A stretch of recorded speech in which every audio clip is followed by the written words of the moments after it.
இன்றைக்கு என்னுடைய படத்தில் இருப்பது அம்மா படம் இங்கே இருக்கிறது. இதை அனுமதித்தவர் நம்முடைய வெற்றி கழகத்துடைய தலைவர் தளபதி தான்.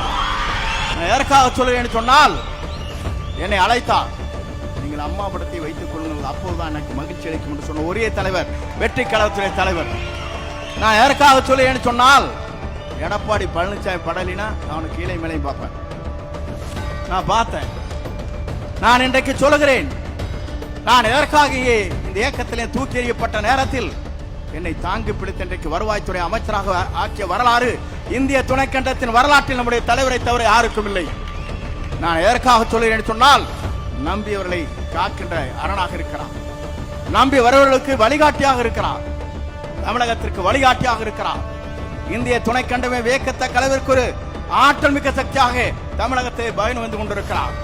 நான் எதற்காக இதை சொல்லுகிறேன் சொன்னால், நான் எல்லா தலைவரும் பார்த்து விட்டு வந்திருக்கிறேன். புரட்சி தலைவரோடு பயணத்தை மேற்கொண்டேன், அம்மாவோடு பயணத்தை மேற்கொண்டேன். இன்றைக்கு புரட்சி தலைவர் வெற்றி தலைவரோடு இன்றைக்கு பயணத்தை நான் மேற்கொண்டு வருகிறேன். ஏனென்று சொன்னால், நீங்கள் எல்லோரும் குமரி போனீர்கள். தேர்தல் முடிந்ததற்கு பிறகு ஒரு சதி திட்டம் நான் கேட்கிறேன். இந்திய நாட்டின் வரலாற்றில், தமிழகத்தின் வரலாற்றில் புரட்சி தலைவர் அம்மாவை 21 நாட்கள் ஜெயிலில் அடைத்தவோடு கூட்டணி வைக்கலாம் என்று சதிகாரர்கள் இருக்கிறார்களே, அதை தகர்த்தெறிய வேண்டுமா வேண்டாமா? தகர்த்தெறிய சக்தியாகத்தான் இன்றைக்கு இங்கே வந்திருக்கிற விஜயபாஸ்கர், டாக்டர் விஜயபாஸ்கர் ஆனந்தன் அவர்கள் இங்கே அவரோடு இணைந்திருக்கிறார்.